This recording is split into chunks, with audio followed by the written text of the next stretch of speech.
Hello, everybody, and welcome to episode 11 of This Korean Life. Is it normal for my blood pressure to spike at Costco when I see a line of 30 people waiting for a sample vitamin? Is it strange that I have a surge of adrenaline while watching someone fill up 2 plates of onions? A few weeks ago, I woke my family up early because clearly getting to Costco early on a Sunday is an absolute necessity if I want to avoid the situations I just mentioned. If I want to avoid that, or cardiac arrest, or just a regular arrest. So here I am, wife and kids ready to go. My ETA is 5 minutes before opening time, just enough time to get a decent parking spot, head down with my cart.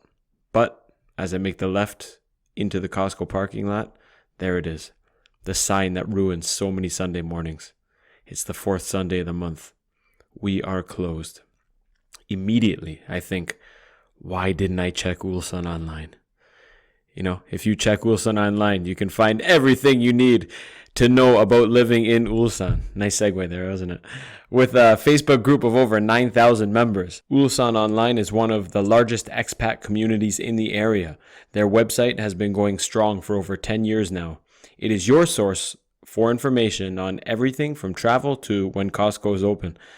For everything in Ulsan, Ulsan Online has you covered. This podcast is also brought to you by Genius English Camp. By taking English beyond the classroom, Genius English Camp strives to provide excellent teaching with excellent opportunity. As a brand, their aim is to connect, inspire, and develop, to connect the individual to the world at large, to inspire them to greatness, and to develop their English and interpersonal skills to give them the necessary tools for success. I met Lyle, the founder, a few weeks back. He showed me some pictures from his previous trips, and man, this camp looks pretty cool. They got helicopters, museums, hikes, picnics, markets, sunsets on the beach. In this year's special event, they will be sleeping in Nelson Mandela's home and having the opportunity to meet some of his close friends and share stories together. What are you waiting for? Mention This Korean Life podcast for a special discount. Connect, inspire, develop with Genius English Camp. To speak to someone in English, you can call Lyle at 010-8539-9761. To speak to someone in Korean, you can call Suhyun 010-8399-9761. Today's episode features Ubaid Qureshi, also known as East Marshall. East give us a peek behind the curtain of the surprising culture in the Korean university laboratories. He speaks about his difficult times in Korea, raising a newborn child, trying to make ends meet, being a vegan, not being a part of the drinking culture as well. He's an interesting young man with great potential for the future. Listen carefully to avoid falling into some of the same traps he did. I hope you guys enjoy. Thank you. You are now tuned into This Korean Life with your hosts, Brian and Nate.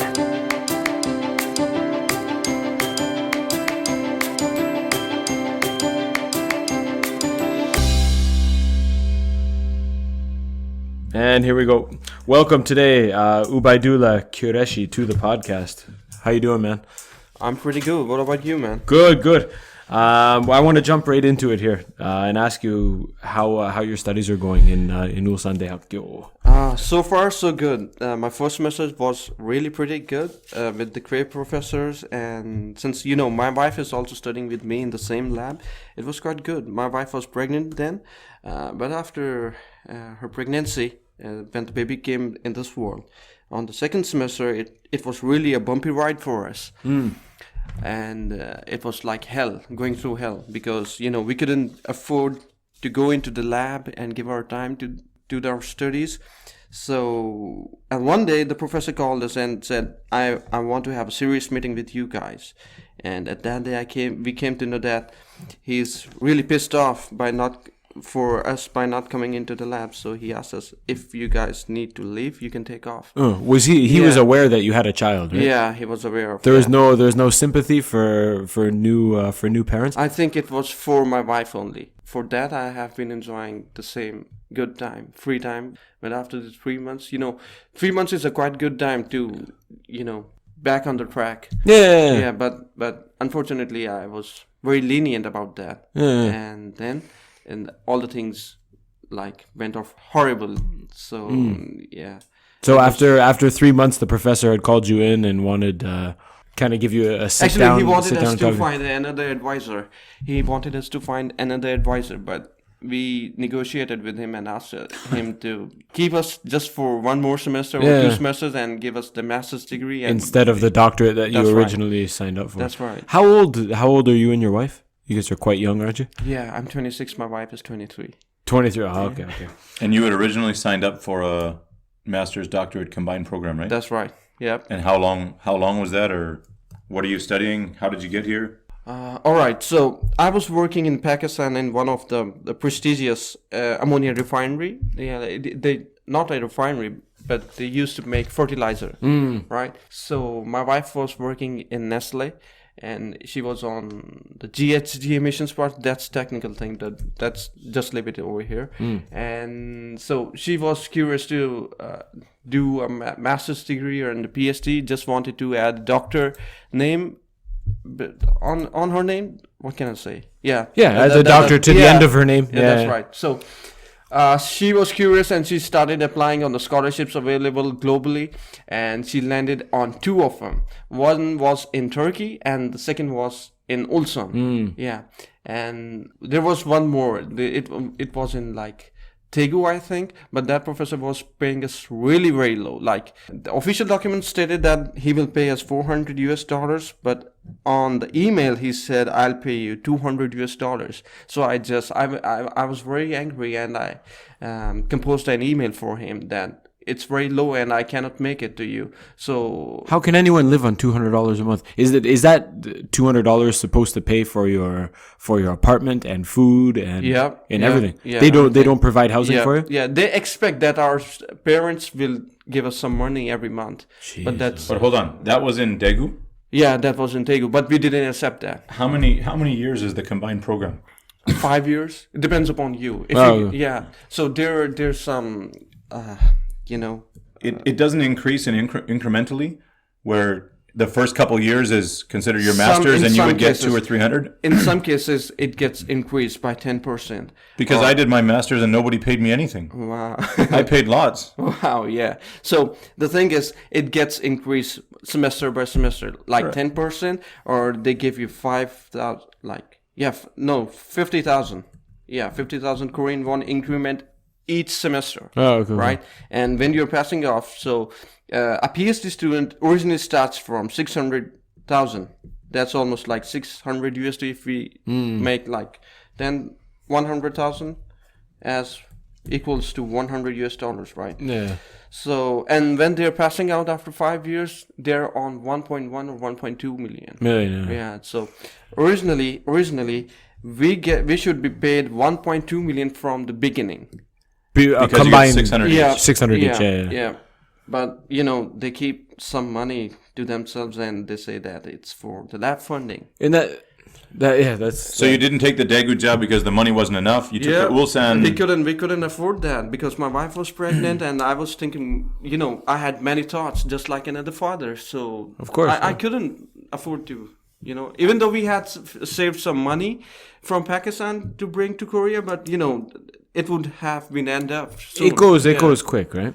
But I'm curious. I mean, I think most people in Canada or America that are doing their masters, most of them have 1 or 2 jobs, and I don't think any of them get paid to do their masters. Once they get to a PhD, okay, that's a different story. Yeah. So did you guys expect that, or was that news to you when you started applying? Or I would expect that I would have to work. I wouldn't expect from my parents, and that I would have to work jobs at the same time. Yeah, but we expected that actually because the professor wants us to be in the lab from 9 to 6, and that's we get paid for. Okay, Right? that's a different story. Yeah, so You're doing Nate. You were doing I think a full coursework, right? You guys are doing research in a lab. Besides the coursework, we are also working on our research papers. Yeah. So each research paper that gets published, we have to put the name of the professor.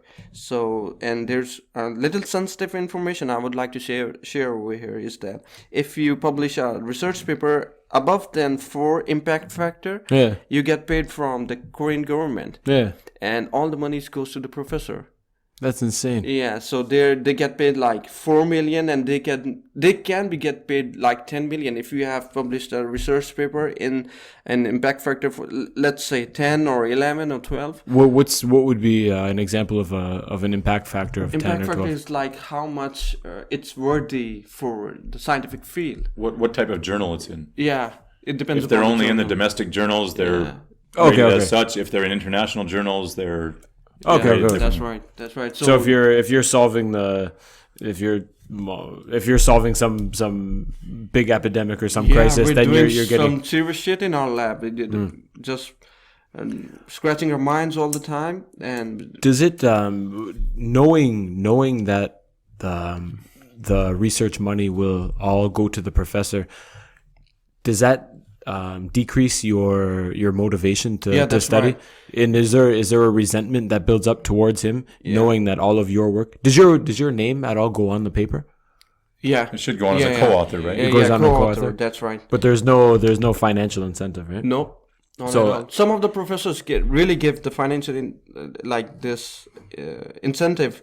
Like if you have published a paper, if they get 10 million, they'll give you back 1 million as an incentive. That How you much have they contributed to the paper, or are they just simply Not at all. They just have advisors that do like this, do like that, and I think it's case by case. No. yeah, that's right. Some advisors are very hands-on? hands-on and they participate lots and they guide a lot, and in other situations they don't at all. Yeah. And the cases where they don't is where the students really, that they have that resentment towards their professor. But in many cases, the professor has an active role in the research and guiding the students along the way. So Maybe just to play devil's advocate, I wonder if the professor, if the situation was reversed and the professor was always kind of looking over your shoulder, hey, what are you doing? Why do you do it like this? Why do you do it like that? Would you prefer that? Would you prefer him more hands-on? Or maybe that's, I just thought about that now. Maybe that's like, maybe he's thinking beyond like, oh, if I'm in the lab too much, they can't grow, they can't develop their own skills. So maybe that's their way of helping you kind of self-develop or find your own way. Yeah, so all right, let's discuss this way. So there are some professors in Korea that actually give you the full monies from the beginning, but after that, they're always on your shoulder, just keeping an eye on you. Oh, okay. So they expect you to turn on your Skype, and so they can monitor what you are doing on your desktop. We discussed this earlier, but do you want to elaborate what on that? What I want is it is like a midway. Not too much. He must not bother me too much or the other students, and he must not like. You want balance. Yeah, I want like everything in life. Yeah. Okay. I was quite shocked, and I said it reminds me of the book 1984, kind of an Orwellian dystopia where the professor expects you to be in the lab on weekends. Yeah. Right. Even though the fruits of your labor that he'll take up to 90% of it, and your monthly stipend as well, he takes a piece of that. It's shocking to me that he expects you to be in the lab on Saturday and Sunday, and not only are you supposed to be in the lab, but he's watching you through Skype. Yeah. What is that? That's insane. Yeah, that is right. Absolutely insane. But that's a culture that's been built here. When I was at the National Institute of Science and Technology, some of the laboratories had CCTV cameras that are directly connected to the professors' phones, and they watch all the time. And when UNIST had initially started, many of the professors had come from America. They were not used of the Korean lab culture. And from discussing with professors and some of the students there, I found out that a lot of the professors were in trouble from their peers across the country, especially KAIST and Post-Tech, where our students would tell those students that, they got to go home at 5 o'clock and 6 o'clock, and they got calls from their hyungnims, or hubes, humbes, whatever you want to call them. So that's the older brothers. Saying that, hey, you can't let your kids out at that time. It's going to ruin my whole laboratory. They're already talking about it. You keep your kids in the laboratory until 10 o'clock, 11 o'clock, and you don't let them out. Otherwise, you're going to change the whole country, which that's what they had known from studying in laboratories in America. And they brought that back here, and that's how they ran their laboratories. And then they got in trouble from the older professors from the other similar institutes around the country. That's insane. You can't expect even a machine, or if you're working in a factory, you can't expect your machine to run at 100% efficiency all day long, 24/7. And but they operate it like a company. It's not a laboratory. It's a company. They operate it like an SK, like an LG, like a Samsung. Yeah. Those guys go. I used to work at SK for a long time. They eat breakfast there. They eat lunch there. They eat dinner there. And when they're done, they go out for drinks and dinner after. And that they operate laboratories like a company. And you're not supposed to leave. That's insane. There's no you cannot get you can't get the best work out of people. So it's more draining every piece of energy from every day. It's more like a business now. Yeah, so they have been making a very good money if you have made a very good product in your lab. So what they do is the professor just sell it off to some company. Yeah, so this is how they make the money. And I'll tell you the worst case. Even some of the students, I won't tell the nationality, but what they do is they do even sleep in the lab. Yeah, so they will pretend that they're working very hard, but actually, they're just YouTubing all the time. Yeah. But that was very common. I had students who would be in second year. They'd already have joined a lab, and they'd be in there. They wouldn't go to their dorm for 3 days. Yep, that's right. So they have been just watching movies all the time, and they're pretending that they're just burning the midnight oil. Yeah. So that's really, really crazy. But I discussed with you earlier that how do they get a job in Korea? It's on referrals from, or how do they get into their doctorate program? It's on referrals from their advisor. So if they're seen as not a loyal, minion in the laboratory, their professor will not refer them onto a job, a big company, or a PhD program. Jeez. Yeah. So that was very, very common. The kids used to tell me they had no choice. If they want to get a job in Korea, they have to be loyal to their professor. Yeah. And you don't ask questions. You say yes. You sleep in the lab. You pretend you're busy. You look busy. Yeah. They think you're a good minion. They send you on to the next level. Yeah. All in all, they you have to consider your professor as a god. That's it. So whatever he says, you have to say yes. You can't deny. So that's very challenging for most international students. And one of the funny ones that I noticed when I was at UNIST was that the foreign students were almost never in the laboratory until those crazy hours of the night. And I always ask the Koreans, well, how come I see the foreign students downtown on a Friday night drinking, and you guys are still in the laboratory until 11 o'clock? And they said they don't have to work in Korea. They don't have to worry about their reputation. They're here to get their degree, and they're going home. And I thought, well, they're getting the same degree as you, and they're going home and getting a good job. Doesn't it make you guys want to either go study abroad or leave this system? Yeah, but maybe one day they'll be on I think the hope is that one day they'll be on the top, right? They'll be on the top, taking pieces of other people's work, or I don't know. That the whole situation sounds. But it was a huge double standard that only applied to the Korean students, because the international students could care less, and they know it's crazy. They're not going to waste their time watching YouTube videos. Yeah, they're going to go downtown, go on a date with their girlfriend, go out for the weekend somewhere. How can you work all day, every day, man? That's insane. You can't. But that's the company culture here. Yeah. I guess that's how the country was built. Yeah, I don't know. That blows my mind, man. Overall, how would you rate your experience, your expectations coming here, and what it's been like, and overall studying? If I compare my social life and my studies over here, I would rate like 6.5 to 7 on a scale of 10.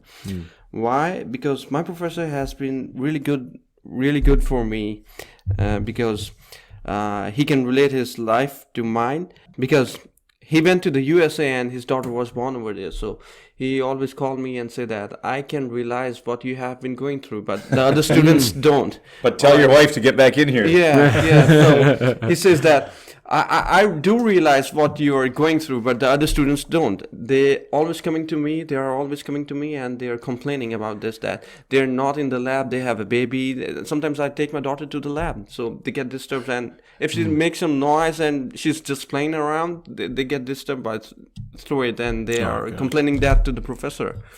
Yeah, so. But in Korea, they're always comparing to everybody else, right? Yeah. They're never worried about themselves and taking care of what they can control. They're always worried about what the other guy's doing. Is he doing less than me, more than me? That's not fair. This isn't okay. It's not even. Yeah. That's life. It's not gonna be.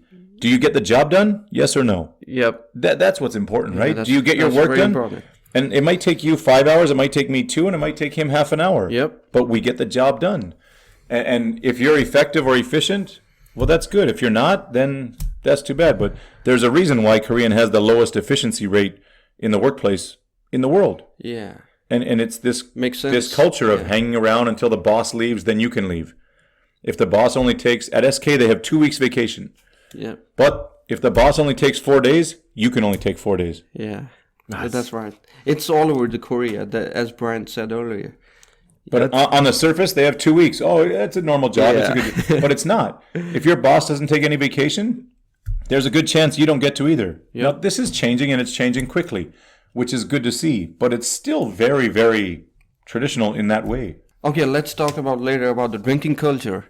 That's a very serious problem for me over Sure. there. You know, Well, I don't drink at all. So Just to for people who don't live in Korea, if you work at a company, and I think it's the same if you're working in a lab, whoever you're working with, it's very common here that when work finishes, it depends on the situation. I think it happened a lot more in the past. For example, my father-in-law's generation, it would be 3-4 times a week that they would meet their coworker. That work finishes at 6. Boom, they meet their coworkers. They're out. They're having dinner, a barbecue dinner, and drinking until late in the night. Boom, go home, pass out for a few hours, get up, and back to work, and repeat the cycle. And that was a few times a week. I mean, when I first came to Korea, I was a heavy drinker, and it was I embraced that culture. As I grew older and I got more into kickboxing, I realized the toll that alcohol was taking on my body, on my work. Once you have kids, and it's impossible. I limited my drinking only to Saturday. Even then, oh my God, you wake up in the morning, I felt like garbage. And as of, I think, this year, I haven't, since 2019, I haven't drank at all. It's strange. I mean, if you've never drank, and maybe there's no expectation for you to drink, for me, having long years of drinking and some very hard drinking, the expectation is there. Hey, let's go for a drink. These days I don't feel like drinking, and I think I'm very fortunate that I don't work in a company, and I'm very fortunate that my father-in-law or my family understands a decision I've made. But what about you? I think there's two problems that you face. One is no pork. Yep. Which is 90% of the hueshik, the eating out here, and no alcohol. How do you? What was your? What was I'm just going to butt in for a sec. Yeah. When I came, and I mean, you only got here a year and a half, 2 years ago, right? Yeah, 1.5 year. When I came, the company guys went out 5 days a week. Wow. It was almost every night, and it wasn't just, they say ilcha, icha, samcha, sacha. They used to go to 4 different stops. Wow. The dinner was just the warm up. Yeah. I mean, and then it was a soju bong after that, and then it was a singing room, and then it was somewhere else. But I mean, they used to go till 3-4 in the morning. And Damn. I mean, some of them would power drink, and they're out cold at 9 or 10 o'clock. Yeah. But lots of them, I mean, every stage you would lose a few guys. Yep. But the strongest guys would be going till 3-4 in the morning. That's crazy. And they could go 4 or 5 nights a week, and it blew my mind. And they've had a change in culture, and it has changed a lot. And some of the big companies have put in, these unwritten rules of one stop, one kind of alcohol, and 8 o'clock, 9 o'clock or something. I know SK has something like that. Yeah. You only go to one place, a restaurant or a Hof or whatever, and you only have one kind of alcohol, not mixing whiskey and soju and beer, because that's what it used to be. Yeah. Beer at dinner, beer and soju, and then soju Hof, and then whiskey late at night. And it was out of control. But slowly, I remember working for one of the companies, and they changed their Heshik culture, and all of them started playing tennis. Wow, So that's good. they'd go play tennis every Saturday, and after tennis, they would drink 50 bottles of makali. Wow. So it just, instead of doing the late night stuff, they were drunk on Sunday afternoons. Yeah. But so they would still, and they go mountain climbing, and they go mountain bike riding, and playing tennis now, which is better for their health and whatever, but it doesn't mean they got up to drinking. They just do it in different ways now. But it does. I think in Korean culture, the alcohol is like a social lubricant, and it allows people to 100%. It breaks down those those very rigid barriers that the It only the breaks them culture down is a set little. up. But I remember just you were saying you're drinking with the SK guys. I had one of my old students' fathers. We were drinking. It was like a random Wednesday night. Class finished. Brian, let's have a couple drinks. And he took out whiskey and beer, but it was about 11:30, and he goes, "Okay, I have to stop now." Why suddenly stop? Like, I've drank with him before, and he would go 2-3 in the morning. Why do you got to stop? I have surgery tomorrow. Oh man! Like, what do you mean? He goes, Yeah. Oh, I have to remove a tumor off someone's spine. I went, oh, dude, that was at 9:10 in the morning. That's why I laugh when I go to the hospital and they say, okay, here's your medicine, don't drink. And I say, you tell it to all these guys that go drinking every night? Come on. No, he was doing the surgery. Yeah. He was removing. I mean, as a patient, though, like, how many guys go to the doctors and they say, don't drink? Is this a joke? Or in Canada, you would, you'd say, oh, okay, that's serious. But here, I kind of chuckle because I know every guy still drinks. Yeah. So, what about your experience? All right, so it's really very hard for me, actually. Whenever I'm going to a restaurant with my colleagues, I'm getting the farthest table because I don't drink, I don't eat pork, and for me, and I can't eat chicken as well because it's not halal.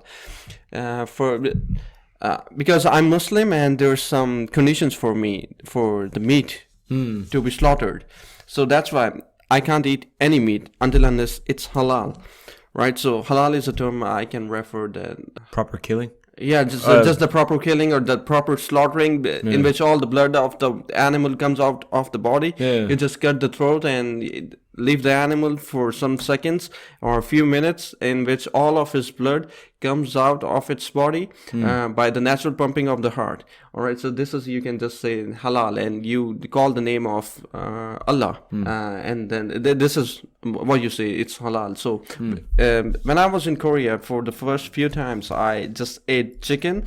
That was fine. And when my professor asked me to drink some alcohol or eat some pork, I just denied. And since then, I get the farthest table in the restaurant, and nobody cares to come to me because when they're enjoying their meal, they're drinking a lot. They drink a lot, seriously, and they're enjoying their soju, beer, whiskey, whatever they drink. All right, so they stay there for like 2 and 3 hours, and I have to be there with them. Just look at their faces and enjoy what they're doing when they're drunk. Right, so whenever I go, I just ask, I clearly say now that I'm vegan, right? I don't eat meat because, for me, it has to be halal, right? I just clearly say that I'm vegan and I don't I don't bother, like, I don't take any whiskey, beer, no alcohol, seriously, like. So when they're cheering up, like they're doing the glass cheers, I just pour some of my Sprite or Pepsi Coke, just cheers with them. That's it. Sure. Yeah. I had similar experience. I mean, with my father-in-law when I was first married. I have to understand his situation as well.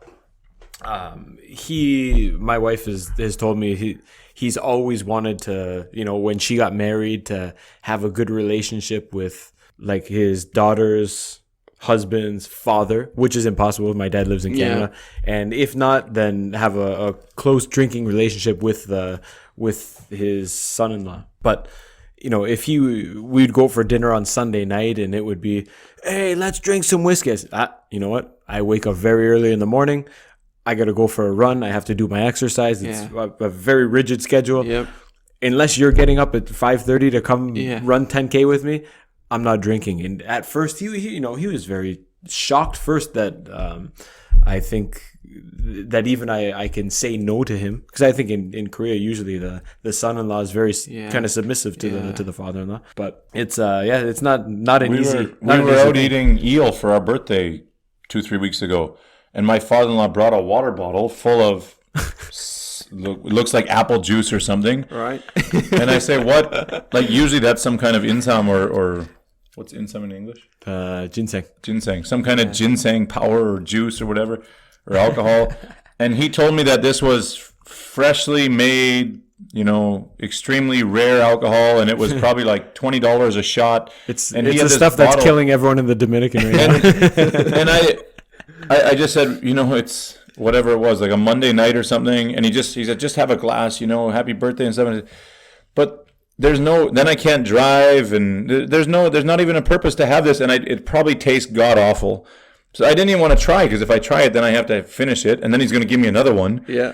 So I just told him no, and to my surprise, usually he's, he gives the you're not fun or whatever. Yeah. Because in Western terms, he would be an alcoholic. I think a lot of the older men here would be considered alcoholics. Yeah. And to my surprise, it was so expensive that he poured it back in the bottle. And I've never seen him do that. Usually he'll just gulp her down, but he had enough and he was feeling pretty good already. But he poured it back in the bottle.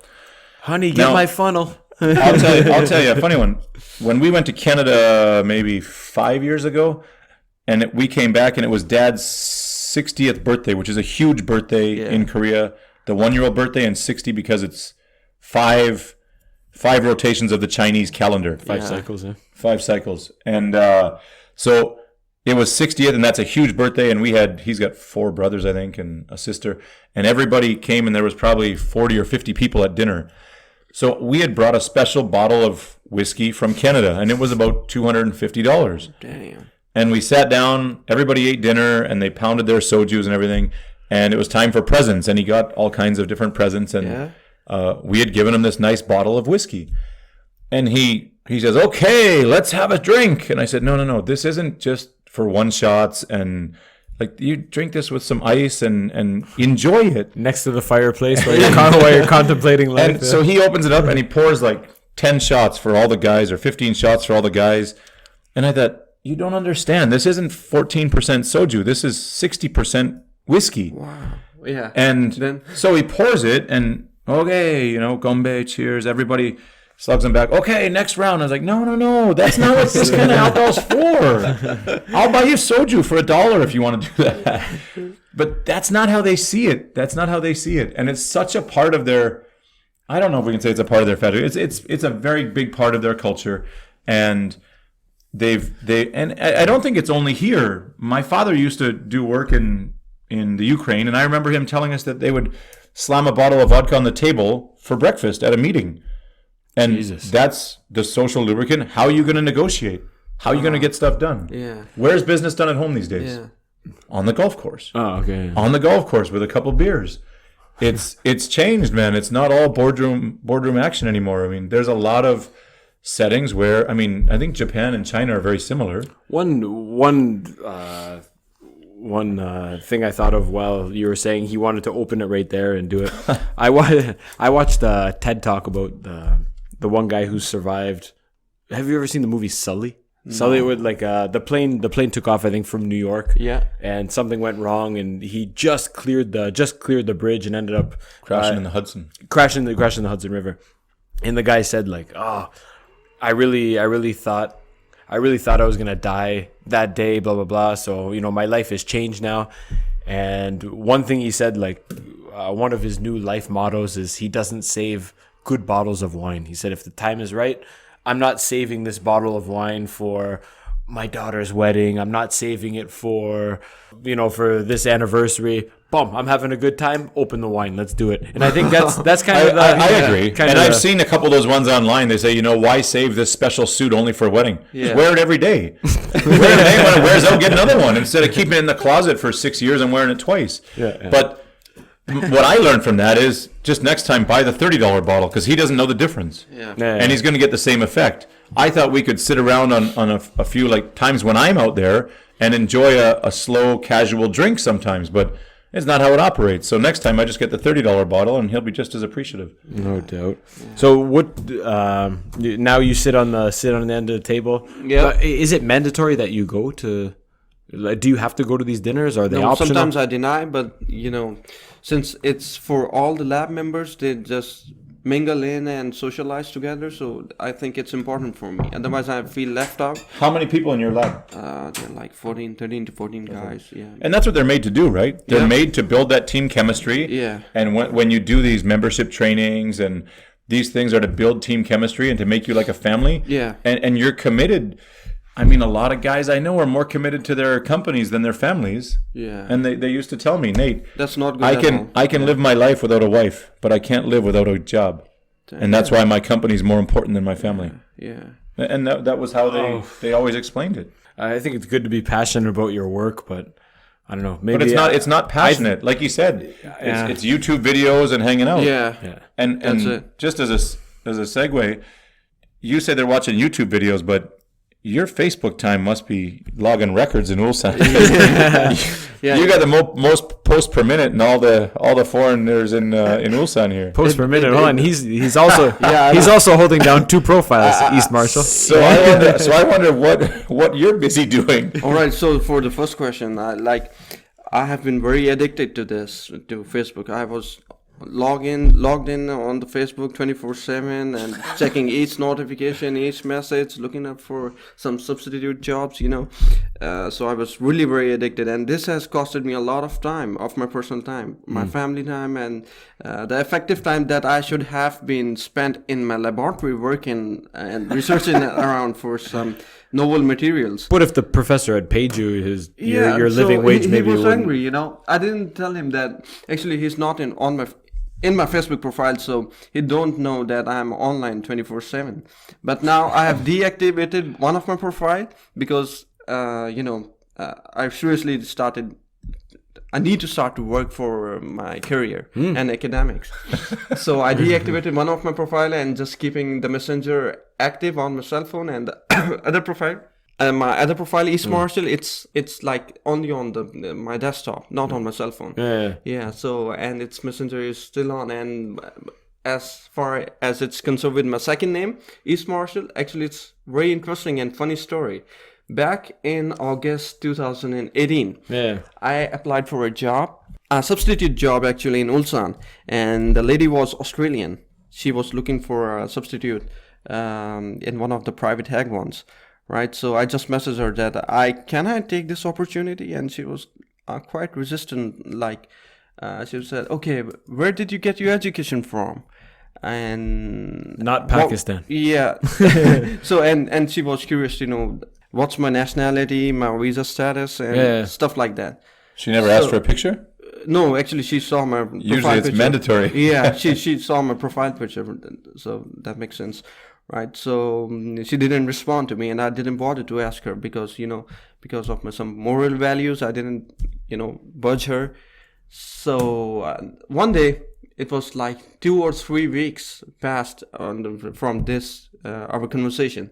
I was with my cousins. I went to the freshwater spring, and I was filling up my water bottle and enjoyed some trekking over there.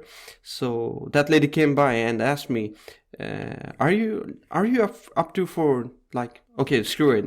She just asked me, there's a fresh vegetable market up there. If you want, or if you're really interested, you can pay a visit. I just said, "Okay, thank you. That's very nice of you."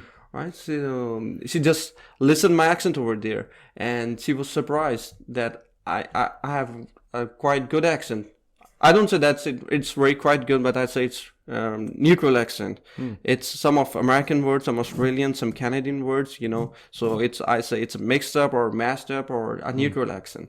So she was quite like she didn't know I have recognized her, but I did. And then after 1 or 2 days, she messaged me again. Hey, are you still up for that job? Yeah. So I was quite surprised. To know this. So, and she asked me to come over and meet the director. And I went for an interview. The guy, actually, she was looking that job for her boyfriend.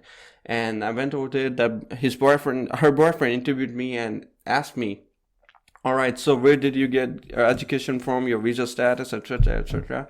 And then I had a meeting with the director, and she asked me, okay, so your name is Ubaidullah, and you're from, and you're from Pakistan, right? So that would be a trouble for me.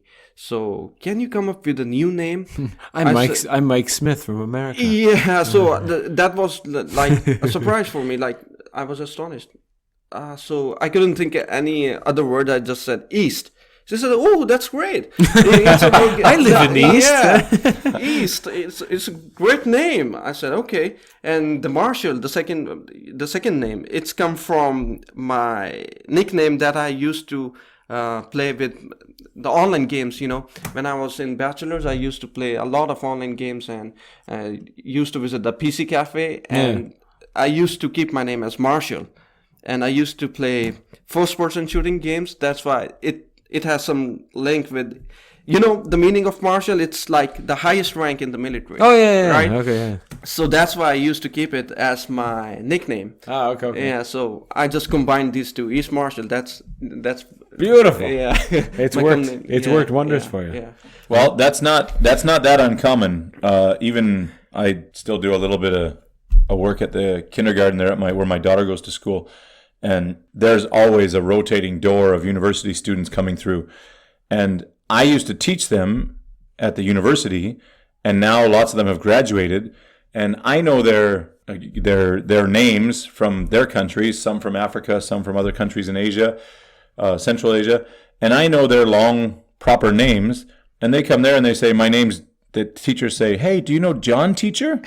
And I said, who's John? They said, that guy. And I said, John, they said, hey, John, when did you become John? And they said, they asked me to just make a better name for the parents because the parents won't like to hear this name. A lot of the times it's the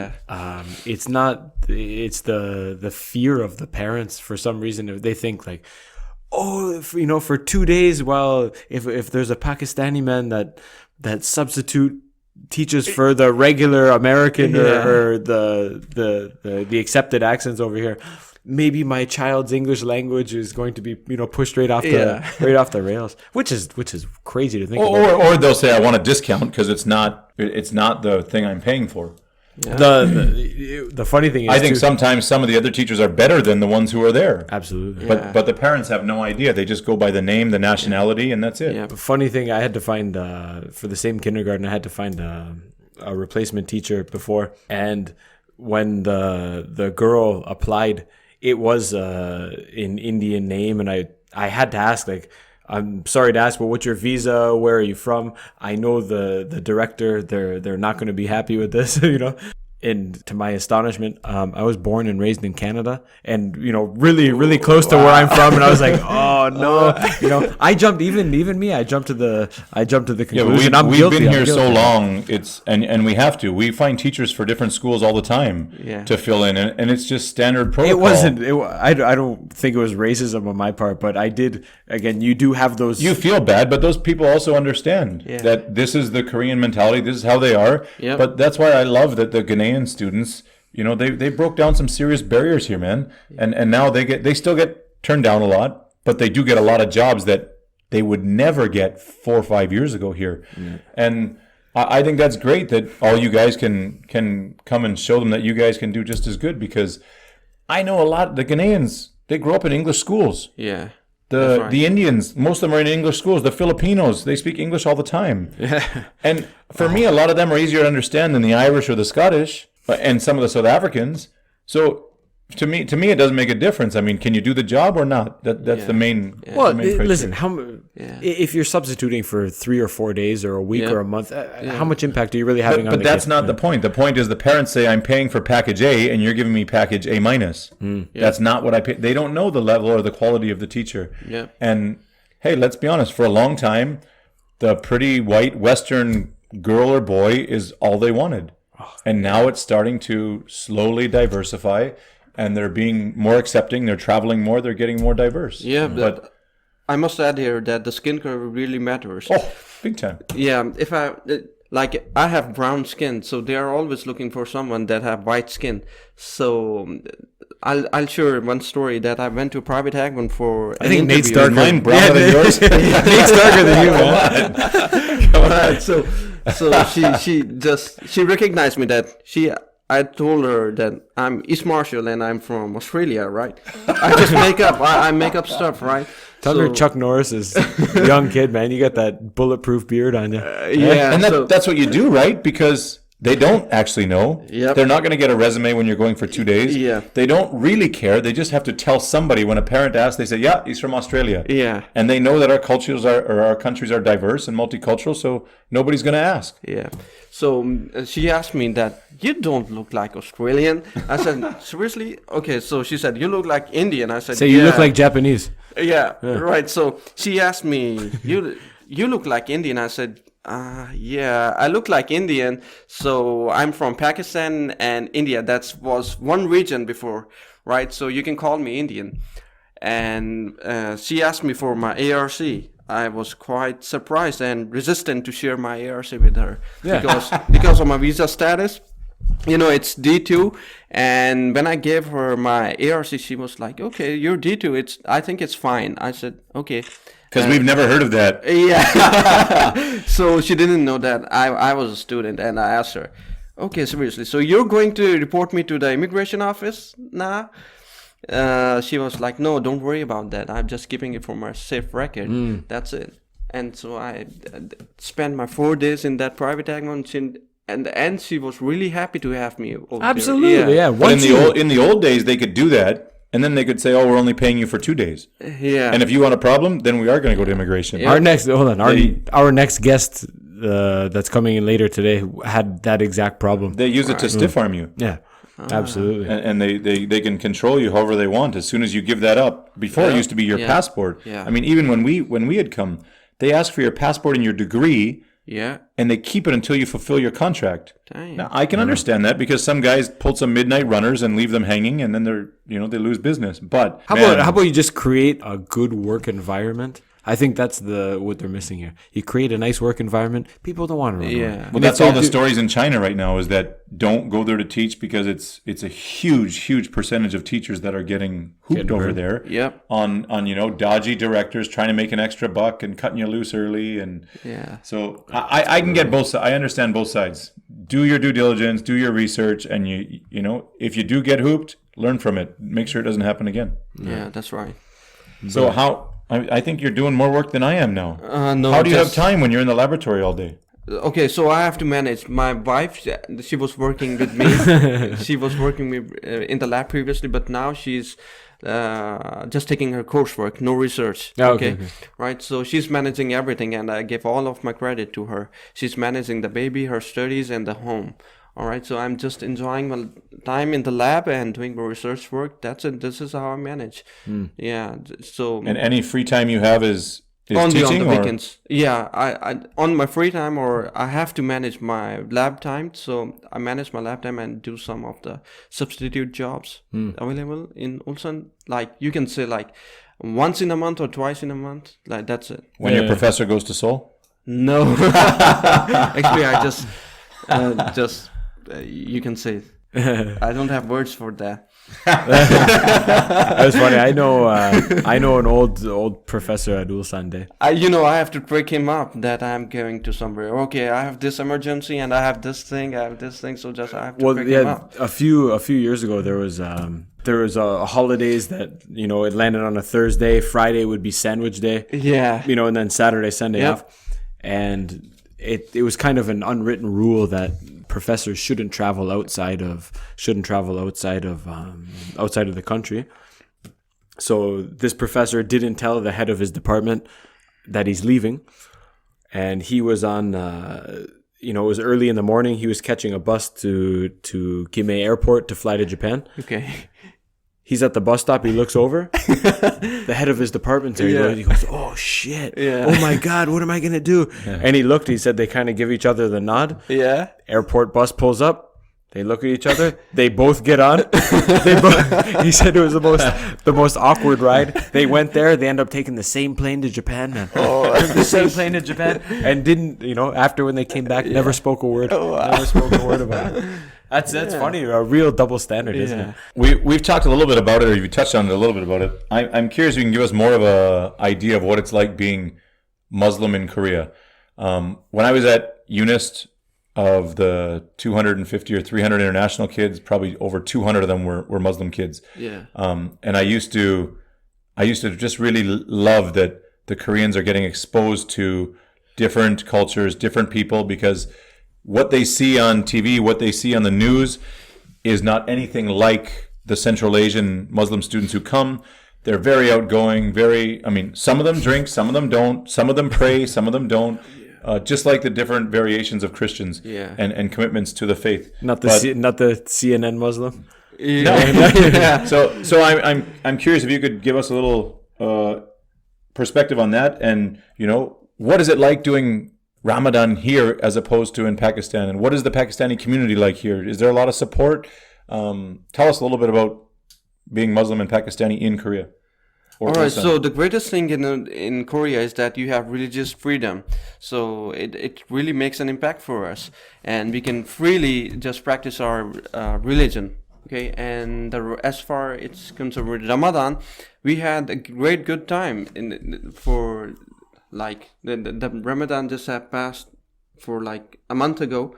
So we had no problem. Just there was some of the, you can say, a little trouble from the work, because in Pakistan, when we have Ramadan, we get some of you can say a free hand from our work. Okay, so usually we have to work from 9 to 6, but in Ramadan the office time cuts out to from 9 to 4, or sometimes 9 to 3 or 9 to 1. Okay, so they give you some leverage, right?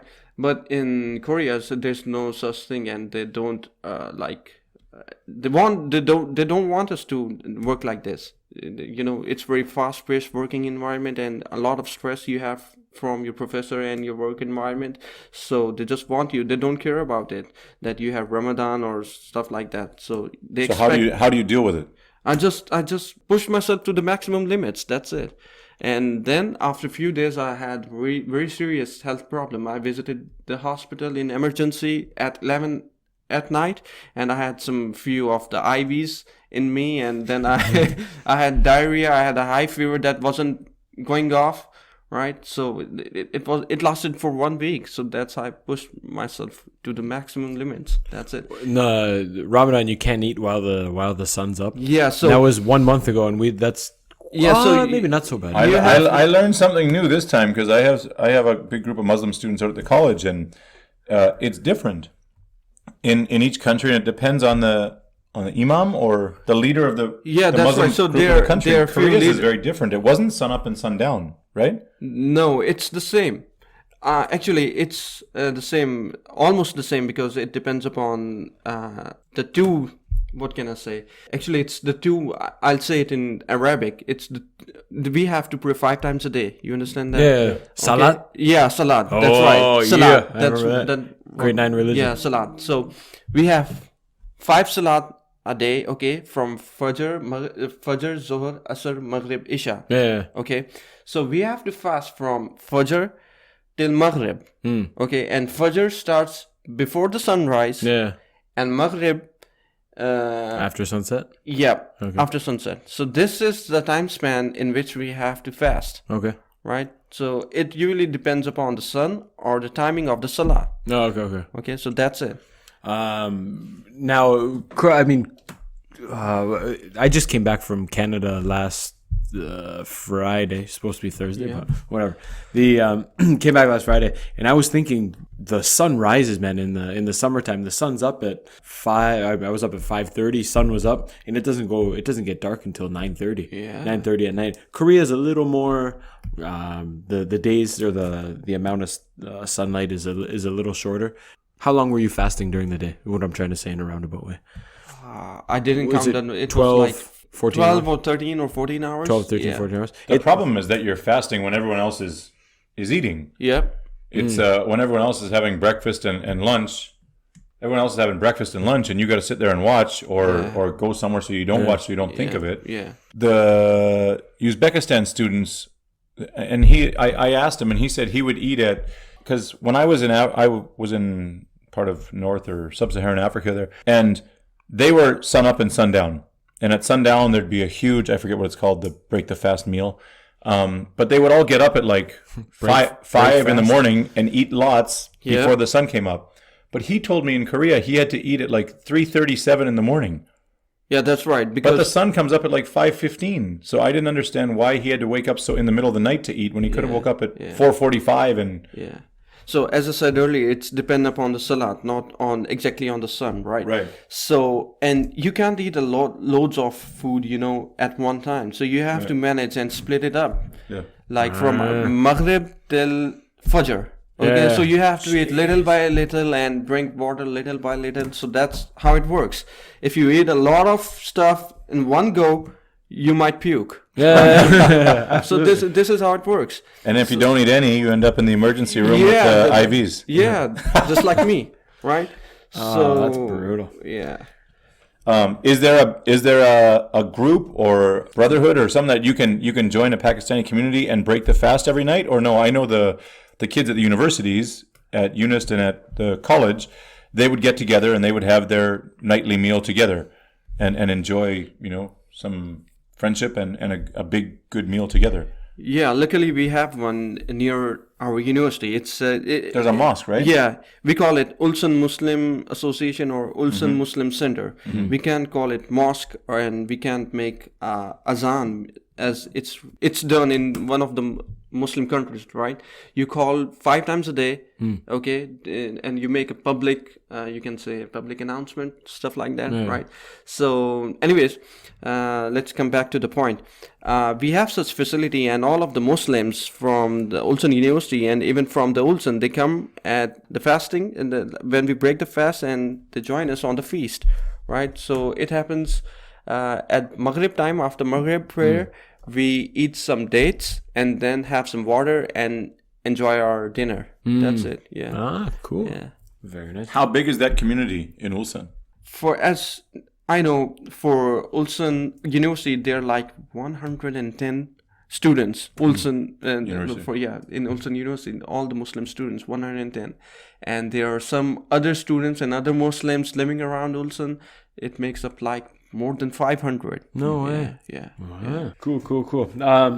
Outside of school, and I think how we were originally introduced, I read from your original Facebook profile that's been put on hiatus, like you said.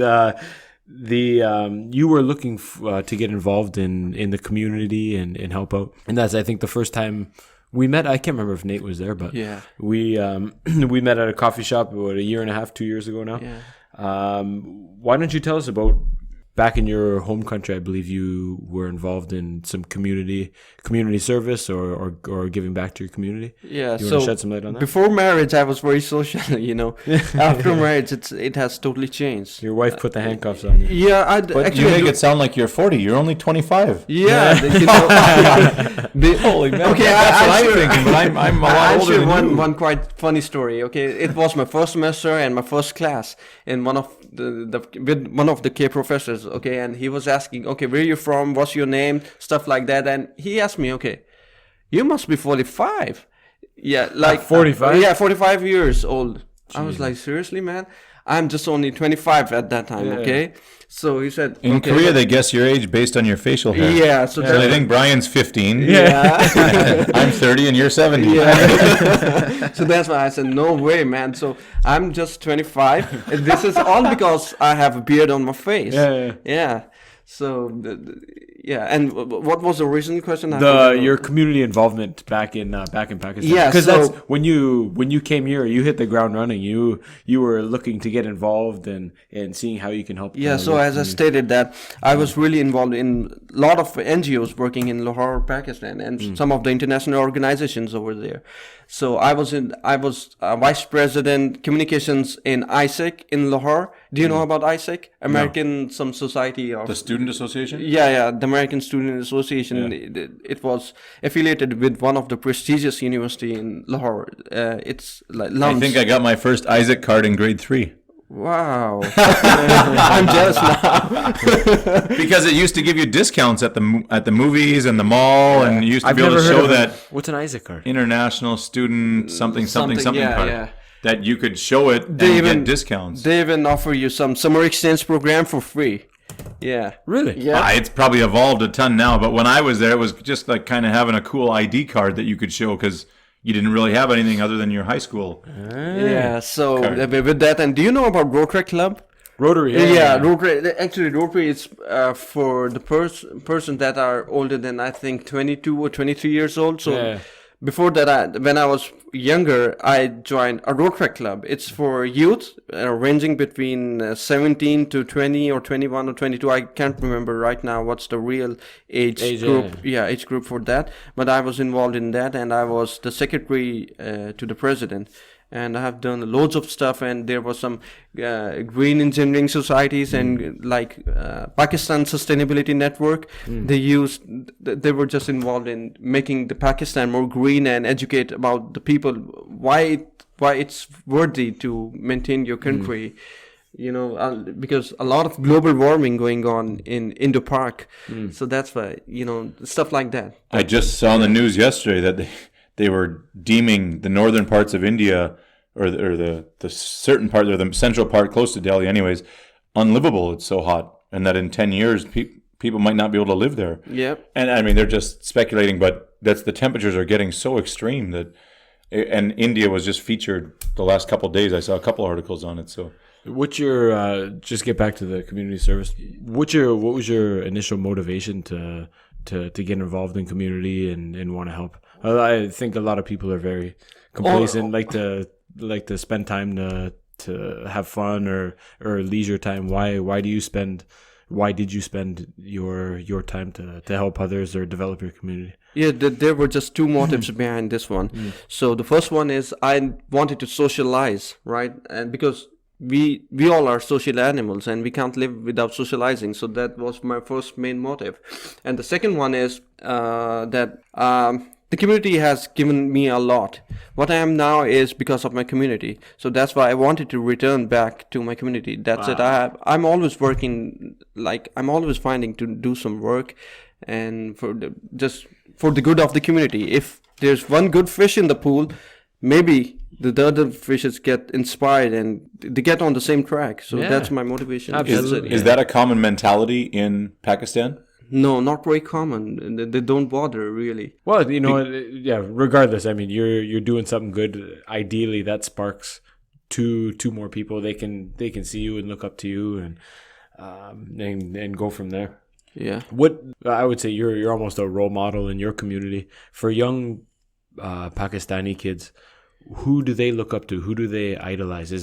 Are they musicians? Are they actors and actresses? Are they cricket players? Are they cricket players? CEOs of companies? Yeah, for now, actually the media has really ruined our youth. So everyone loves the Kardashians too. Yeah, so they run away from the academics. You know, they want to be singers. They want to be cricket players, and they are not inspired by CEOs. You know, so everyone wants to be in the showbiz. They want to be on the YouTube.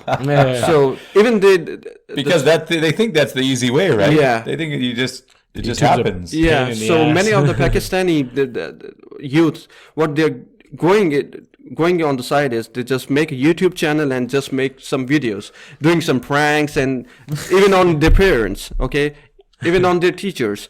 So they're just doing some pranks and making some, you know, funny videos, stuff like that, or make a mashup of songs. That's it.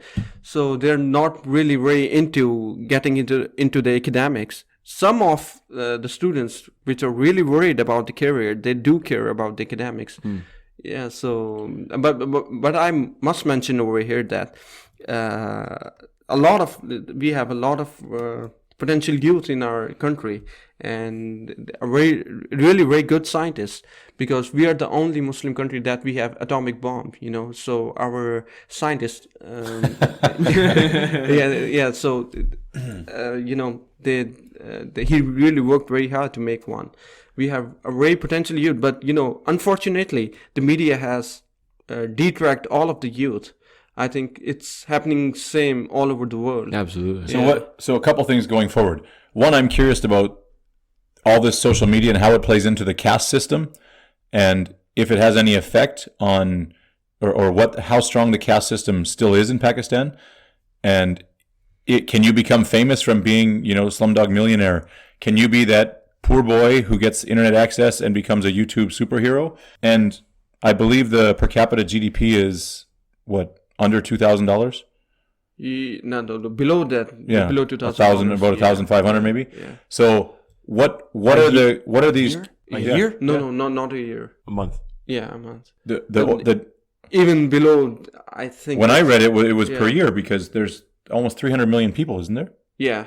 And that's more than that. I mean, there's enough people that make a lot of money, 294 million. but I read. the majority make almost nothing. The main industries are what? I'm sorry. The main industries. Two. Manufacturing? No, refinery, sports goods, and there's one fertilizer. Really? But it must be garments. No, not lots of clothes. No, actually, India is leading in that one. We don't make a really very good So fertilizer and sporting goods. sports goods, because all of the Adidas balls, footballs, they are made in Pakistan. Right. Yeah. Yeah, all of the official FIFA balls for Nike and Adidas, they are made in Pakistan. So if you see, if you find a really good football in Costco, if you flip over and find where it's made, Pakistan, it's made in Pakistan. but that doesn't sustain 300 million people. Yeah, that's right. I mean, that's all machines now, right? Yeah. So the thing is, since the new government came into, all right. So when the new government came, they applied a lot of taxes on everything. So the textile industry is really going very, what can I say? It's going down, Decrease, right? Yeah, and it's declined now.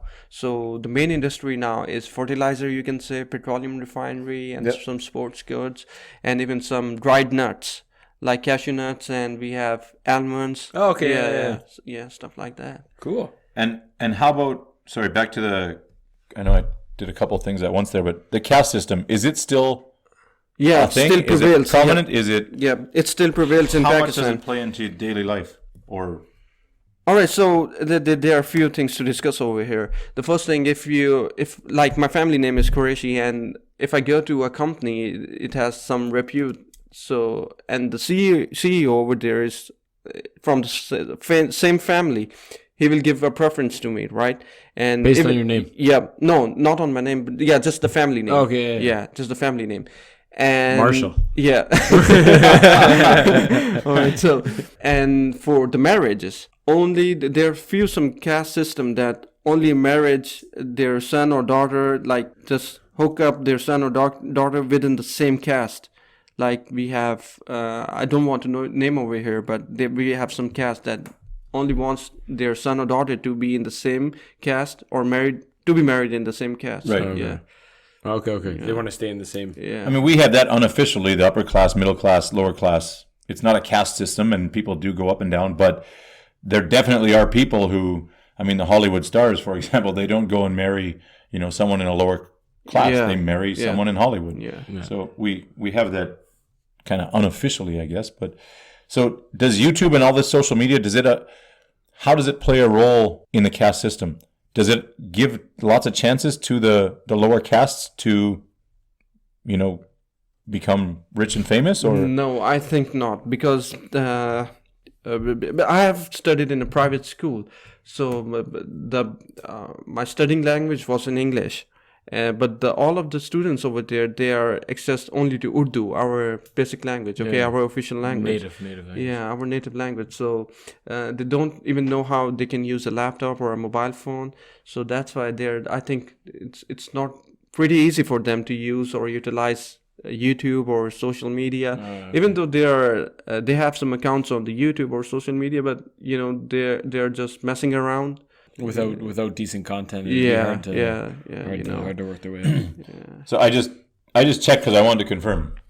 this has that and I don't believe everything on the internet, so I'll just ask you. But this says that the average or the median salary is 91,000 PKR, Pakistani rupees, right? No, that's wrong. That's wrong. Totally wrong. Because labor working in Pakistan, he gets around like 8,000 Korean won 1 day. 1 day, not 1 hour. It's 1 day. A day. So you can hire a laborer and ask him to do anything for 1 whole day, and it starts from 9 a.m. in the morning and it ends on 6 p.m. Right. Okay, so you can hire a laborer just for only 8,000 Korean won. And as you compare, So that's right then, about $150 to $200 a month, yeah, and less than $2,000 a year. yeah.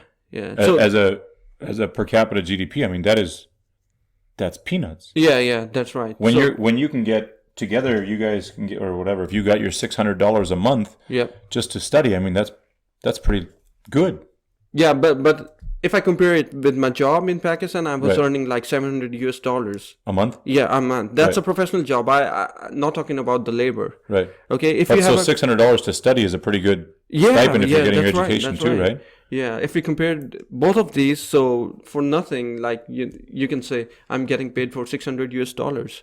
Almost your salary at home. Yeah, your company that's salary right. at home to study. Yeah. So at Cost of living is different. Oh man, it's really very high. for sure. You can buy a chicken just for like 1,000 Korean won in Pakistan, but over here I have to buy for 6,000 Korean won. Yeah. Because we eat halal meat, so it costs usually more than usual. Yeah. And it's 6,000 Korean won, and everything is very expensive, and the living cost in here is very high. If I compare back in Pakistan, so we can get a fully furnished 2-floor apartment. I mean, 2-floor. There are no apartments. They are very limited apartments. They are mainly big houses or cribs, right? So you can get a. So we say like Bangla, okay, in Urdu or Indian word. Okay, so we have big houses, and you can get 2-floor apartment just for what I'm paying now. I pay 300,000 per month. Yeah. Yeah. So yeah, the cost of living and the room I have in Korea is just like okay for one family. I have one daughter and my wife. It's just okay. It has a small kitchen. But I saw your wife at the park one day, and she had a couple of cousins and sisters and kids, and were they all staying at your house? All right. So that was my previous place. I just moved out some other place, right? So we rented another room for that. Yeah, and we paid like 600,000. Yeah, I see. because we cannot accommodate all of the sister-in-law and her kids in one She had room. two boys there. Yeah. I remember.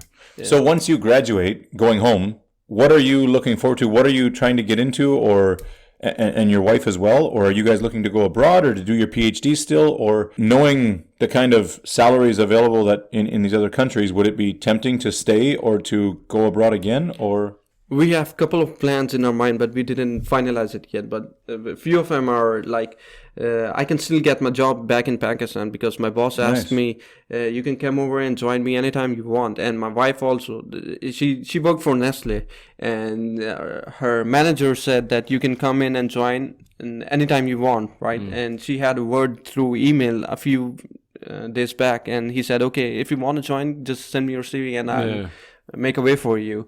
And the other plan is we might go to UAE, make some money, because one of my friend, we graduated both together, right? And he's earning like $4,000 per month. He's just a bachelor's in chemical engineering. I'm a bachelor in chemical engineering, but I'm studying master's in environmental engineering in Ulsan University. Yeah. Okay, so he's making like $4,000 per month without any tax.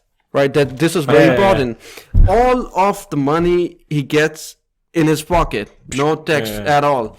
He has a Civic Reborn over there, not a new model, but still he's enjoying. And the prices of petrol, or you say gasoline, it's very cheap. It's cheap than the water you drink. Yeah, you can just suck it out of the ground. Yeah, so he's enjoying. He's having a good time. And most of the citizens in UAE, or you can say just people living around or expats, They are Indians and mostly from Pakistan, because geographically it's very close to Pakistan, and it just takes like 1.5 hour to fly from Karachi. The Karachi is the southernmost city of Pakistan. And it takes like 1.5 hour to fly to UAE. Yeah, that's right. So That's called winning at life. yeah, That's the goal. yeah. So usually all of the Pakistanis and Indians, they go to UAE, make loads of money, come back, start their own business. So that's what we have think for now, to make a restaurant, because my wife, she's really very good cook, and we want Dude, listen, hey, just we're laughing. Every single Korean loves her food. Chemical I love- engineers at work. Yeah, so she mix it up, all the spices in right amount, and voila, you have. Well, listen, for those of you guys just listening, we had a good laugh because you and your wife won the cooking contest at the Global at Festival. the Global Yeah. Festival. Yeah. That was I can't remember what you guys made.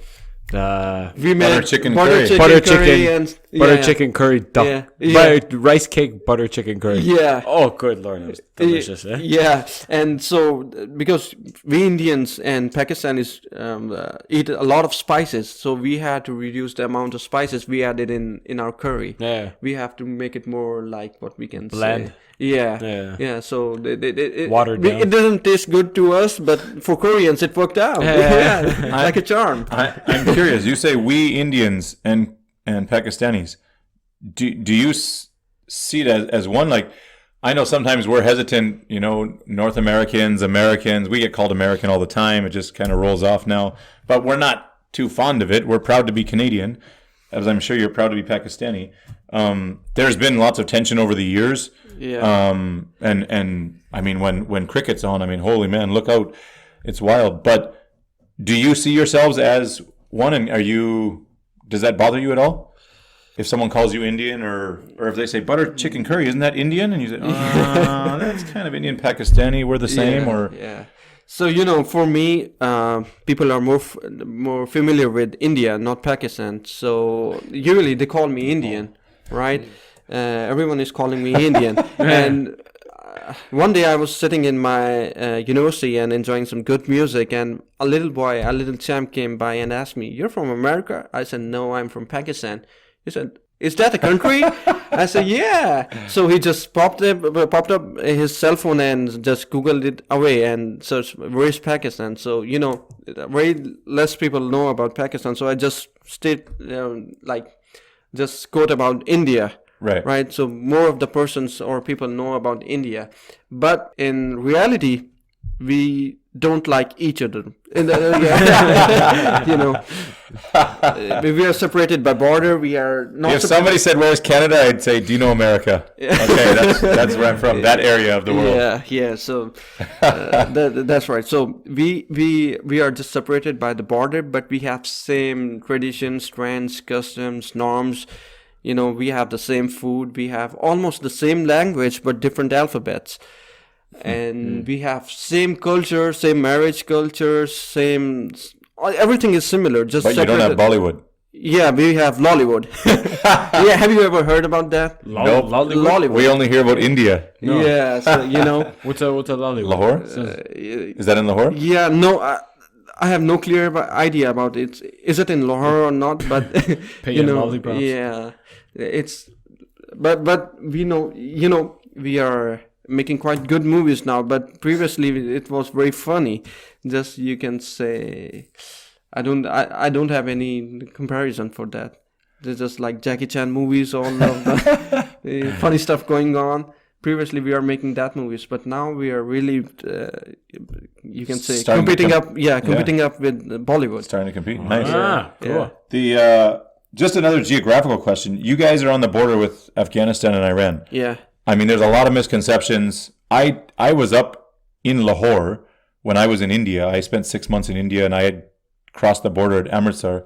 Okay. They have the border ceremony there. Yeah. Not far from Lahore. Yeah. And I was only there for a few hours. But you guys also border Iran and Afghanistan. How do you feel growing up in the region? I don't know if you get any of the concerns of your family here, but we always did. Kim Jong-un's crazy. They're going to bomb. It's dangerous. Come home. I mean, you live in Pakistan your whole life. Do you ever feel the dangers or fears from some of the tensions that are in the region, or no? No, not at all. Actually, it's just a normal life like in Korea, Canada, America. It's just the same. It's just a conception that media has made through the years. And whenever I say I'm from Pakistan, they said, "Oh, you must be like terrorists," because I have a beard, you know. They do have this conception that we are terrorists, right? Sure. So, but in reality, it's not like that. We have everything comparable with Korea, not with the first world countries, but some growing economies or growing nations, Developing countries. Yeah.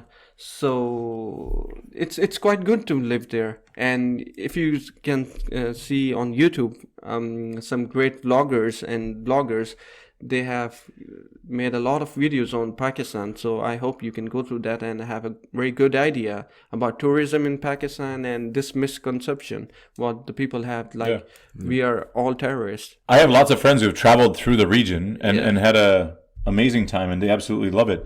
Yeah, I'm just curious on a perspective of a local, when the war was on in Afghanistan and stuff, does that have any impact on you guys or no? Is there lots of refugees coming over the border? Yeah, we had a lot of refugees coming in Pakistan, but our army, Pakistani army, they stood very well against the terrorism. So we don't have any problem till now. Nice. Yeah. So I must say, the Pakistani army is doing quite good job. Well, it's good that you get out and promote your country and let people know that it's not what you see on CNN and the other news outlets. Because that's what I found lots when I traveled around the world is everywhere that had an advisory or a safety concern. Once I got there and you get your feet wet for a couple of days, it's just like being anywhere else. Yeah, no different. That's right.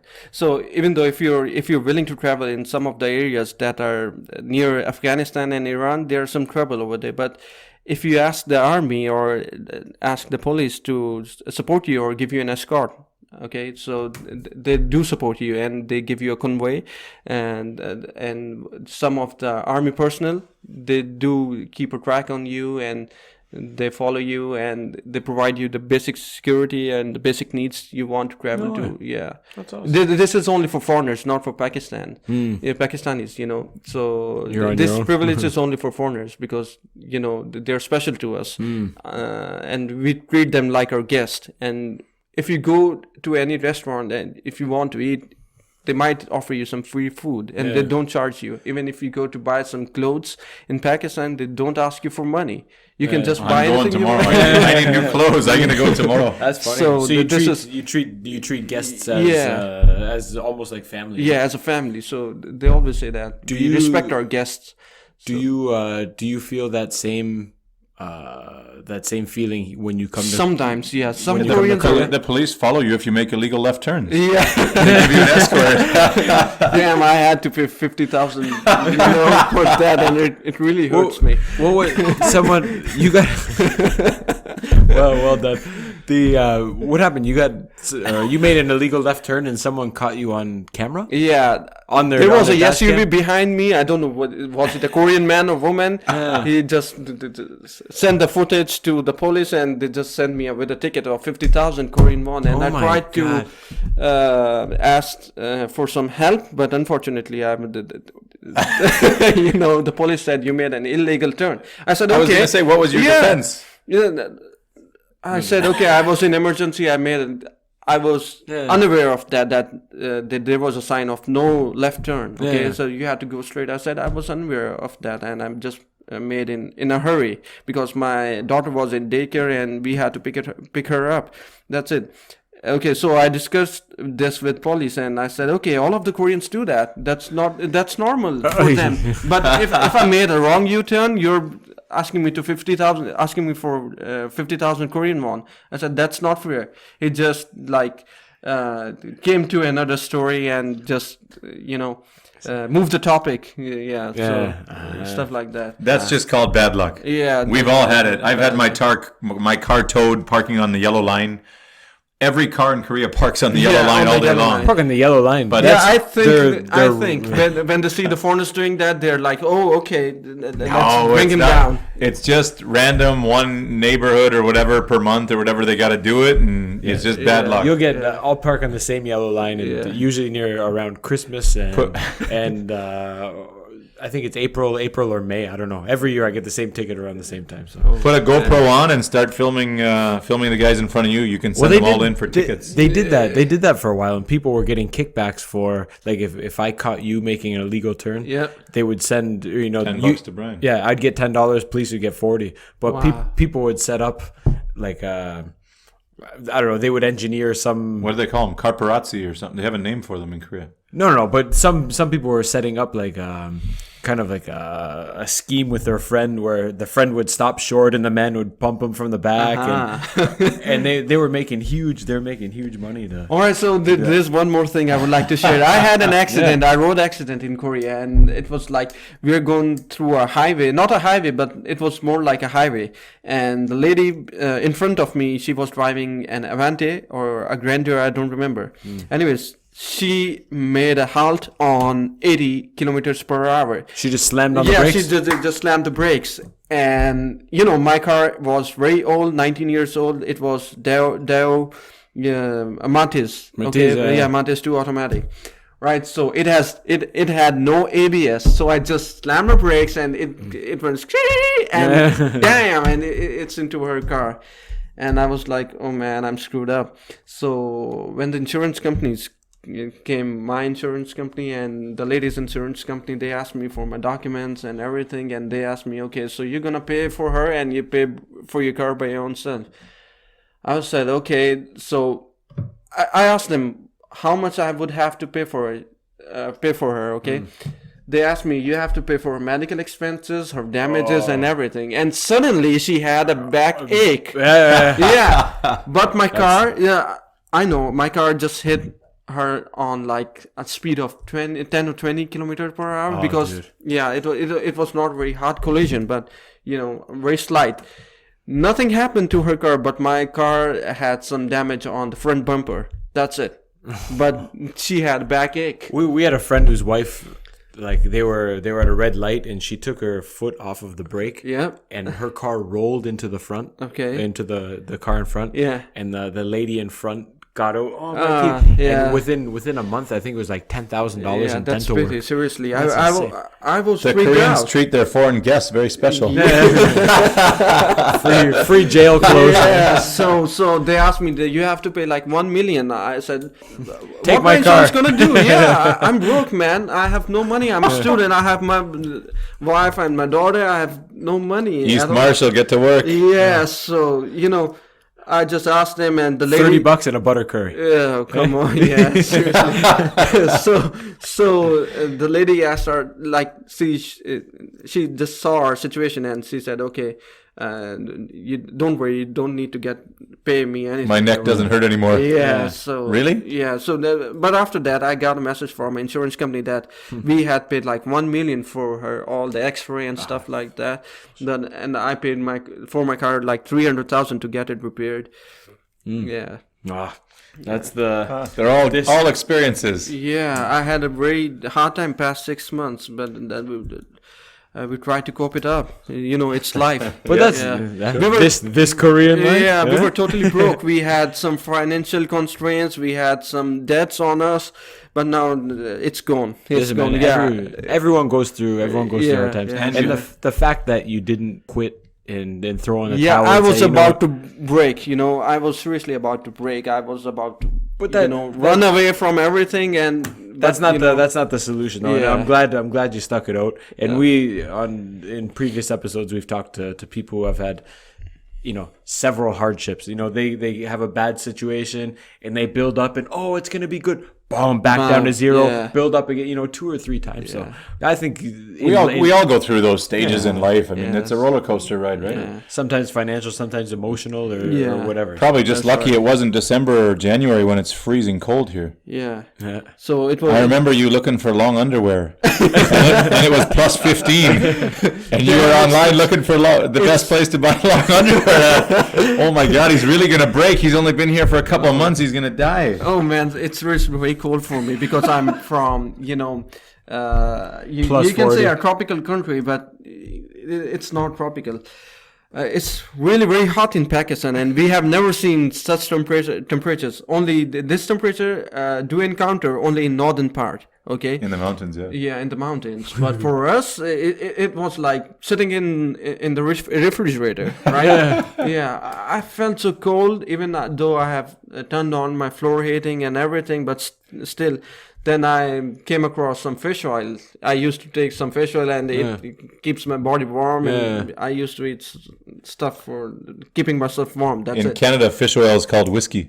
Same color. Good one. And I forgot. No, that's it's funny. It's funny you coming from a very hot country to a kind of a neutral country. You know what? I'm sorry to interrupt, but no problem. We had the highest temperature ever recorded in Pakistan, 54.5 degrees C in Abbottabad last summer. In the sauna? Last summer. You can say that. Yeah, you can say a living sauna. Yeah. You can't go outside in that. Yeah, but that's what I just said. Those reports out of India, that's what they're saying. Yeah, high 40s and 50s. Yeah, actually, what some of the sensitive group of people died. The elderly, sure. Yeah, that's very high. The liberals? Some because of some the persons of drug abuse and stuff, Absolutely. Yeah. Well, in Canada, people will drink and go home and pass out in a snowbank and die too. So it's just on the opposite there. But for us, we were wearing our shorts, 10, 11 months of the year. Yeah. And you were asking for long underwear, and we just couldn't stop. I was. And the guys in Seoul said, "Oh, where do you live in Seoul? Go to Bundang, go to here, go to there. You can get long underwear." He said, "No, I'm in Ulsan, the far south." They go, "It's not cold down there." Yeah, I was seriously astonished to see that you guys are wearing some shorts and enjoying, and you're stating that we are enjoying our summer, still our summer. Yeah, seriously, that was like a joke to me. But even even the Koreans are kind of judgmental, and they go like, "Ryan, it's March. Yeah. Why are you wearing shorts?" Yeah, because it's 15, 18, 20 degrees, man. But they've changed a lot. I can't believe when I had come, they only wore shorts in July and August. Only. And men almost never wore shorts. Yeah. And now I see everybody wearing shorts from April and May. It's great. Yeah. Short sandals and long padding. Yeah. I can't even think of wearing shorts in the winter. Seriously, I can't even think of that. What were some of the other big cultural differences coming and adaptations you had to make coming to Korea? Okay, so the one thing I would like to mention over here is the Koreans judge people on their attire. How do they look? So I have seen many Canadians, Americans. They're coming to their jobs. They're okay with their clothes. Okay, but these Korean guys, they're very. What can I say? They're very keen. Formal. Yeah, very formal, and they're very keen about the clothing. Absolutely.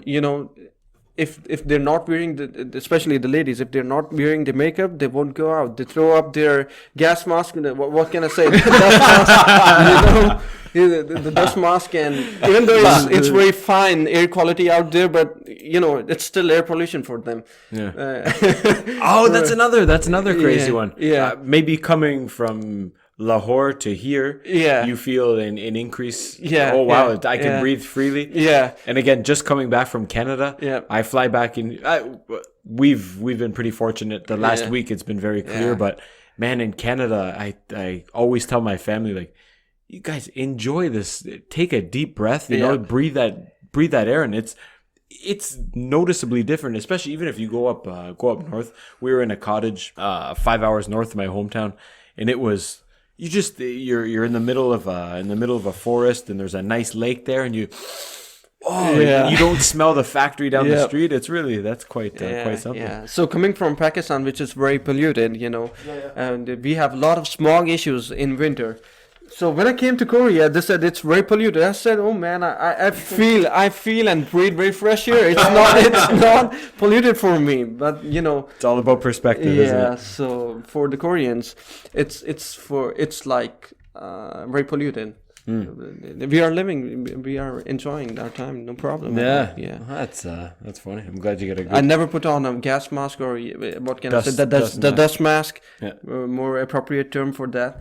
So I never threw up on my face. Yeah. Yeah. Was the technology coming here a shocker compared to back home, or no? No, it's the same. We have all of the technologies available over there. No technological shock we have over here. But even for us, I mean, the internet speeds here are Yeah, mind-blowing, and that's the one thing. CCTV cameras and the red light cameras and the speed cameras, every intersection. We have speed cameras installed. When I was flying to Korea, all of the highways, all of the streets, all of the roads, they're being covered by street cameras, some speed cameras, stuff like that. But the internet speed, it's quite, there's no compare to internet speed over here. It's the fastest in the world, I it's think. incredible, Yeah.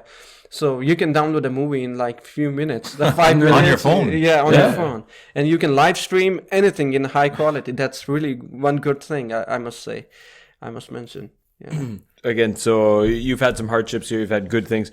What advice would you give someone entering Korea as a student? If you could kind of mentor, or if you had a sit down talk with someone before a student who is coming here to do their master's or PhD, a university student, what advice would you give them?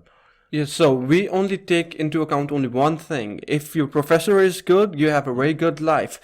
Your everything in Korea, being a student, depends upon your professor. Yeah. Okay, so if you have a very good professor, you have a good life. And if you get, or if you are very lucky, if you get the admission in one of the IST institutes like KEST, UNEST, these are the governmental institutes. So you get all the money directly into your account. There's no, you can say, Riff-raff. Yeah. So you get all of the money. The professor is very good. And there's only just one thing, the professor. Weather and social things and the cost of living, everything is secondary. But the first thing I must say is, if your professor is good, you have a good life. If is very strict, if he keeps an eye on you, if he bothers you a lot, it's not good for you. Do you meet your professor before you come here? Are you paired before, or No, do only you my come wife. to- She had an interview. I Skype called with him. I just saw him. So for it's the a first very time. brief introduction. Yeah, I see. Yeah, they just had a good time. They just laughed out, and that's looks like there's a niche there. Maybe we should start the website. Yeah. My professor. Or, Yeah. That sounds sounds. So good. whenever the students coming in Korea, they're straight away asking about the professors. Okay, I got accepted in this lab, and this is the name of the professor. If anyone from Pakistan or another country can tell me how's the professor, so they're just asking about the professor. So my suggestion for the students is, if you're coming, even not if it's Korea, if you're going somewhere in like Australia or Turkey or UAE or Saudi Arabia, you must ask about your professor and his profile. They'll determine your quality of life almost. Yes. Where is that site based? At home? What's that? I've seen it. Rate My Professor. Yeah, rate my teacher. That's based at home, but They should just get everyone to go on there and do it, and then you'll give a heads up to the guys coming behind you. Yeah. and I think that'll keep the next generation of professors coming through in line. Because I mean, you don't want to be blackballed. Where imagine if Ulsan Dae builds its reputation on bringing lots of foreign students in, and without foreign students, it doesn't. The school can't exist, right? There's not enough Koreans to fill the positions. Yeah. So if there's professors that students are avoiding, I think it's easy to sever to sever that professor and Rate My get Korean Professor. My the Korean next Professor. website. I mean, you couldn't get, as long as it's not registered here, you wouldn't get the libel and the what do you call them? But I think that won't be viable. If you rate your professor being in Korea, you might get some serious problems from your professor if it sees that bad. But you would make it anonymous, right? Yeah, would you have to make it anonymous. anonymous. Yeah, that's right. Do it upon your exit, and that would keep them a lot. Imagine how honest that could keep them in a hurry. Yep. Especially if the university says, "Hey." But if there's it seems like no one's even watching over them. The fact that they can take $200-$300 a month. Listen, for someone who makes $10,000 a month, if the professor took $200 or $300, man, whatever. That's his little fun money. You can go for a drink or pay for lunch or whatever. If your full stipend is $700 and he's taking half, and you have a wife and a kid and a house to pay rent and buy food, that's insane. Yeah. That's a highway robbery, man. That should be. And there's, like you said, you've made formal complaints to the international. Yeah, that I tried to do that one, but I didn't, because I just asked and discussed with my community. Yeah. So there were some good things that professor has done to us, so that's why I was like a bit resistant. Hesitant and resistant to, and I was concerned about my degree. Absolutely, so that's why I didn't just report him off. And in the past, there was one case in which Pakistani student reported a professor, and the professor got kicked away from the university. You don't. You don't want that outcome, right? You don't want him to lose his job, but you do want some. Yeah. You do want, because he has really done some good favors to us. Yeah. He's not that. But on the other hand, if a couple more did lose their job, that would set a new standard of stop doing that. Yeah, that's right. So do you want to be the guy who kind of pulls the trigger on another guy's job, though? I think it's not just on a job; it's on a change for the whole country. Yeah. It wouldn't be. It's a thing. Sacrifice one for the benefit of the. Well, you're going to no matter what. Somebody's going to do it. It's going to happen to somebody. Or I mean, you give them a stern warning. Listen, don't take $300 a month from the students, and give him a chance to correct his course. I think nationwide that doesn't send a message. You hear that 5 guys lost their jobs, you're going to straighten up in a hurry. Yeah. Let the heads roll. I'm not saying I want to be the guy to go and start chopping heads, but I mean that's what has to happen. Otherwise, it just continues this ongoing the cycle of this. And the university culture here is similar in many ways at home and different in many ways, but.